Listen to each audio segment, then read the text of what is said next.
What a father St. Joseph was, in many ways. As a beloved father, a tender and loving father, an obedient father, an accepting father, a creatively courageous father, a working father, and a father in the shadows. All the ways that we've looked at him this Advent. In these, and probably many, many other ways, St. Joseph was a man to be admired by his peers back in the ancient world. And he's also a man to be admired by us, and especially by fathers, right here and right now. Because there's no doubt that the role, the vocation of fatherhood is so important, can have such a positive effect on people's lives. And the support from that role may be as needed today as it's ever been. Fatherhood may be as needed today as it's ever been. Which is why, as we reach the final steps of our Advent with the Almighty, we take our journey with Joseph, and today we say, well, what does it all mean? Why Joseph? Why fatherhood? Today, having thoroughly considered this saintly father, we look at him and reflect, not just upon how cool he was, but how truly important his example and his strong, loving fatherhood is in our world today.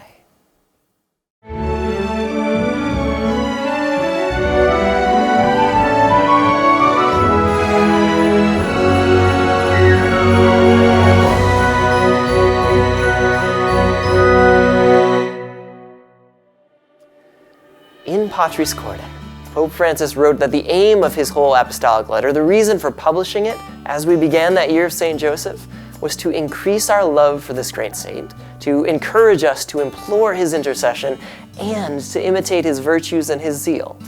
And I hope that through this journey, you've all been able to come to know, love, and appreciate Joseph a little bit more than maybe you had previously, and also that you might have asked for his intercession during these weeks, turning to him in moments of prayer. I truly hope that's been the case. And I also hope that the last thing that the Pope mentioned, imitating his virtues and his zeal, I hope that you've considered that as well. Because fatherhood, good fathers, fathers like St. Joseph, well, our world needs them so badly. The smart people and the sociologists, the statistics, they point to fatherlessness as one of our society's utmost social problems, with some numbers pointing to more than 20 million children in our country living in a home without the physical presence of a father. And that absence, that lack of a male role model, the lack of a father figure, can have such an effect on a child, leading to boys who don't know how to become men and girls who just don't grow up knowing what it's like to have a man, a good man in their life. Yes, women can do remarkable and beautiful and powerful things. They can be incredible mothers, but they can't be fathers. And having both of those is so important.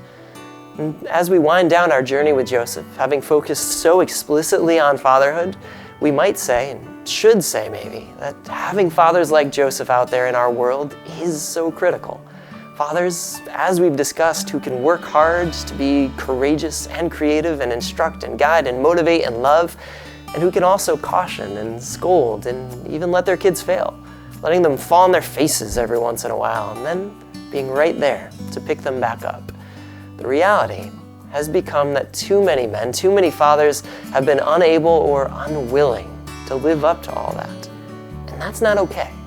Whether it's because of immaturity or incarceration or just abandonment, or a dad who works so much that he's just never there to spend any time with his kids, there are too many situations in which fatherhood just isn't happening, and it needs to.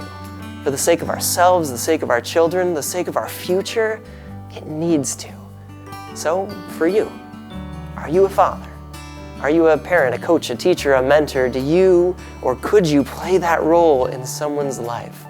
And if so, how might you do better at it? Even if you're already doing a solid job, how could you be better?